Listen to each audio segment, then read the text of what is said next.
A gente vem com entrevista importante agora aqui no CNN 360.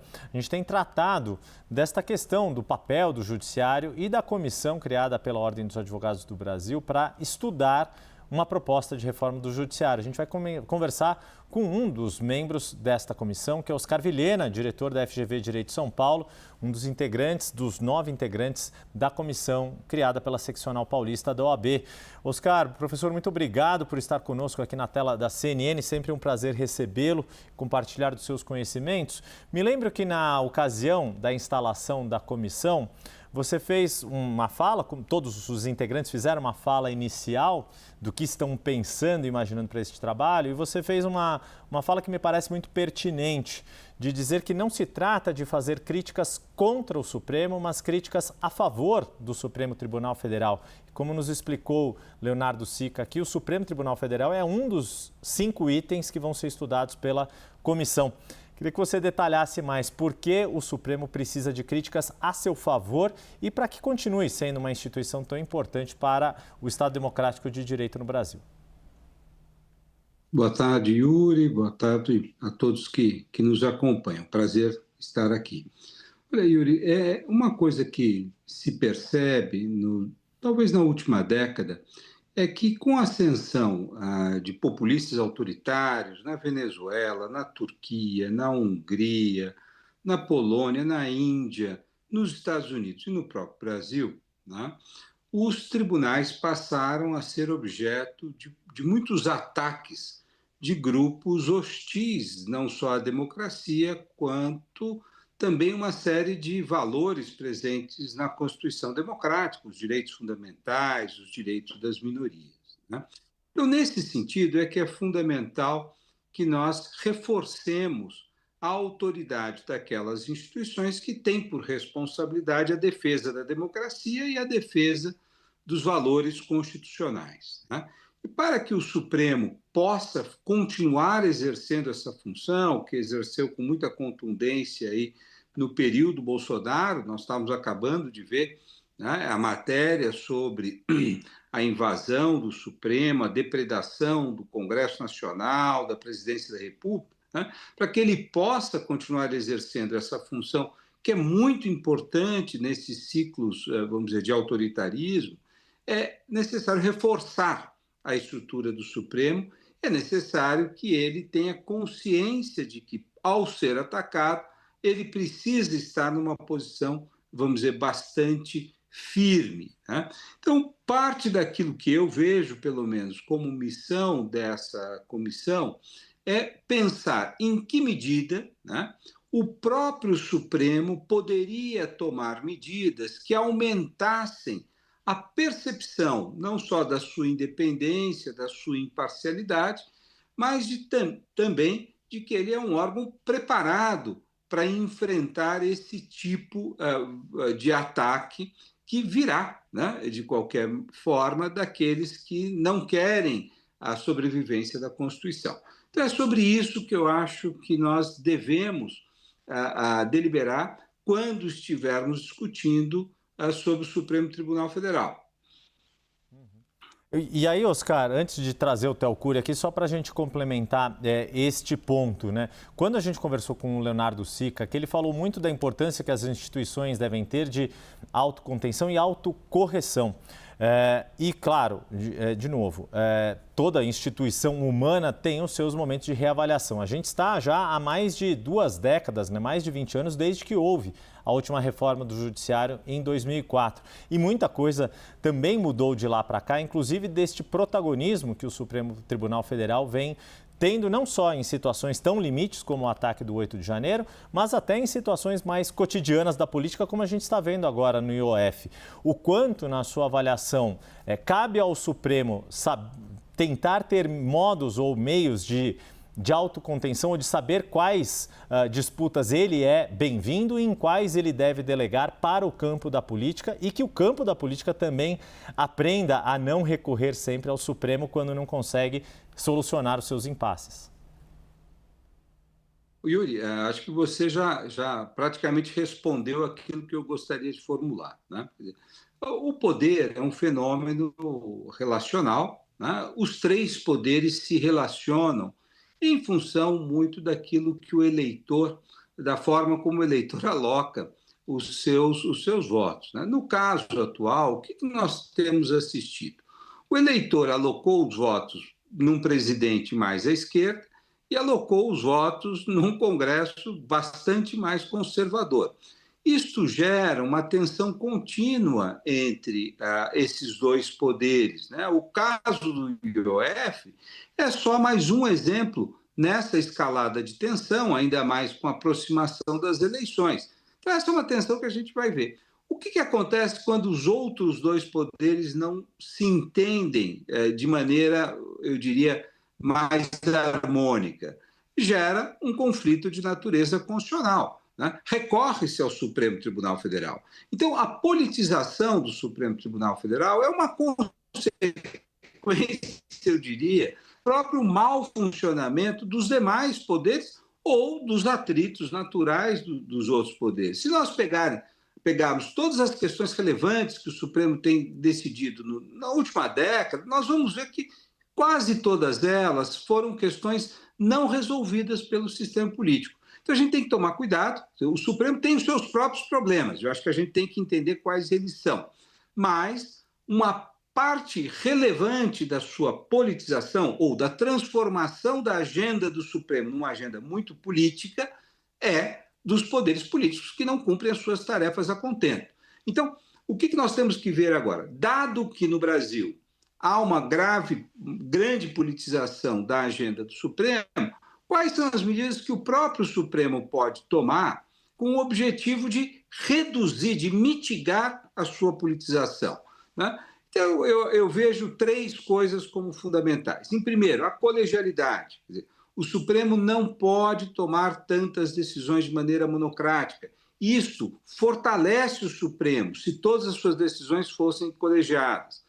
Segundo, que ele redigisse os seus acórdãos de uma maneira pela qual o restante do sistema judicial pudesse tomá-los como uma razão fundamental para a tomada de decisões. O que o Supremo precisa fazer é governar os outros 91 tribunais brasileiros através de acordos muito claros, muito simples, que tragam todos os elementos para que a lei não possa ser aplicada de forma, vamos dizer, desigual pelos demais tribunais. E um terceiro ponto, eu acho que sim, nós precisamos de um código de conduta que deixe claro a independência e a imparcialidade do Supremo, que corrija condutas que possam gerar uma percepção de um tribunal que julga em favor desse ou daquele. Então, eu acho que esses são os três pontos essenciais para que o Supremo possa se autorreformar e aumentar a sua autoridade com isso.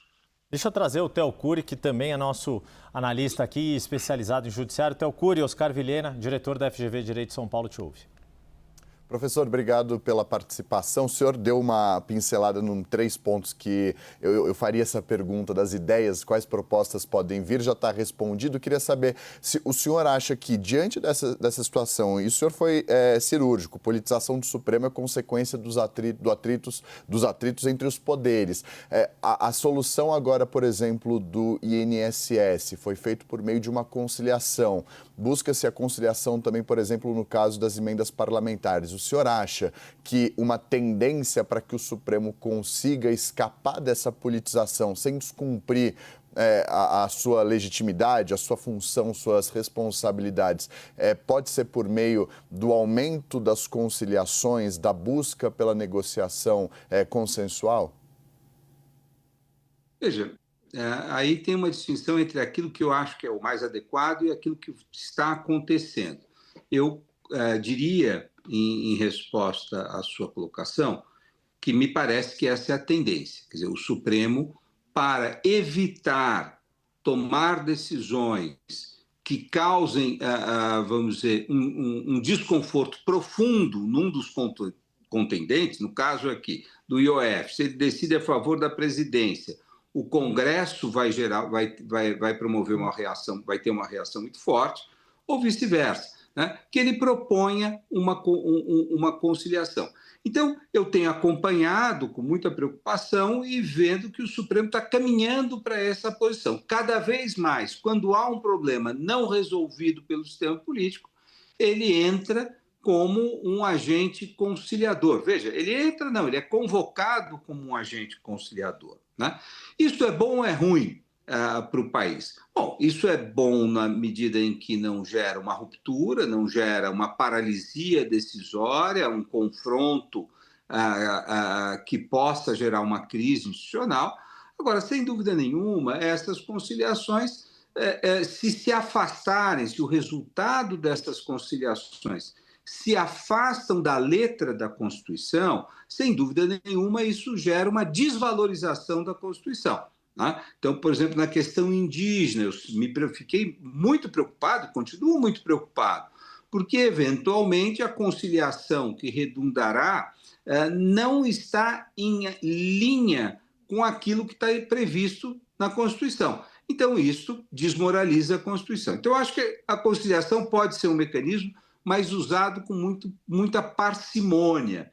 E eu estou preocupado porque eu vejo que cada vez mais o sistema político está acionando o Supremo Tribunal Federal de maneira mais intensa, propondo que ele haja como um ator voltado à conciliação. Oscar, a gente está na iminência de ver ser julgada a ação penal que inclui figuras políticas como o ex-presidente Jair Bolsonaro, ex-ministros do governo, no plano de golpe do 8 dos ataques, em consequência, os ataques de 8 de janeiro. E faço essa pergunta porque a gente mesmo aqui na cobertura fez muito paralelo com a forma como o Supremo Tribunal Federal julgou o Mensalão, um escândalo que estourou 20 anos atrás, em 2005, mas que foi julgado em 2012, pouco mais de uma década atrás. E de lá para cá, o Supremo adotou diferentes soluções para dar conta do volume de ações penais, de casos criminais que chegam até a corte. Como é que você vê essas idas e vindas também como uma questão que, do ponto de vista de gestão do Supremo, pode fazer sentido, mas que perante a opinião pública causa ruído e precisa ser mais bem explicada e pacificada pela própria corte? Olha, vejo com muita preocupação, né? Uma das funções fundamentais de uma corte constitucional, de um tribunal de ápice como é o Supremo Tribunal Federal, é a estabilização de expectativas, ou seja, ele vai estabelecer o que é o direito e tentar estabilizar esse direito para que nós, cidadãos, para que os empreendedores, para que os próprios governantes saibam qual será a consequência de um determinado comportamento, se aquilo é crime, se não é crime, quem julgará aquilo, qual será a consequência. Quando o Supremo muda de opinião num período muito curto de tempo, ele gera muita insegurança, né? Então, na discussão aí sobre a modernização, vamos dizer, o aprumo, né, do Supremo no futuro próximo, uma das coisas é que ele estabilize a sua jurisprudência e que, uma vez tomada uma decisão, que em casos semelhantes que ocorram no futuro, ele reproduza, ajustando, evidentemente, aquela jurisprudência. Então, sem dúvida nenhuma, o fato do Supremo, que não deveria julgar questões criminais em primeira instância, né, como ocorreu no Mensalão e volta a ocorrer agora, né, o tribunal não está exatamente preparado para isso, isso ocupa um enorme tempo, o Supremo tem que colher provas, é um julgamento que claramente deveria ficar a cargo da primeira instância, mas a Constituição determinou ao Supremo que fizesse, quer dizer, não é uma usurpação do Supremo, mas uma competência que lhe foi atribuída pelo próprio corpo político, que não quer ser julgado pela primeira instância. Então, esse fato faz com que o Supremo, pela primeira vez no Mensalão, perdesse anos, né, de trabalho naquele julgamento. E ele, então, tenta alterar para se desonerar um pouco, transferiu para as turmas. Então, o que nós estamos vendo hoje no julgamento do presidente Bolsonaro é que ele não está sendo julgado pelo plenário, porque o Supremo foi sobrecarregado durante o julgamento do Mensalão. Tomou uma decisão de transferir para as turmas. Então, agora é importante que fique nas turmas, ele faça o seu julgamento. Mas, veja, não é bom, o modelo da Constituição, eu não sou favorável, acho que é um modelo complicado, né? Mas é um modelo que nós estabelecemos. Não podemos mudá-lo agora em função de quem é que está sob julgamento. Nós conversamos com Oscar Vilhena, professor, diretor da Escola de Direito da FGV, a FGV Direito São Paulo. O Telcur me ajudou também nessa entrevista. Oscar Vilhena, muito obrigado. Sempre um prazer recebê-lo aqui na tela da CNN. Um bom fim de quinta-feira, um bom fim de semana. Eu é que agradeço. Um bom fim de dia para vocês.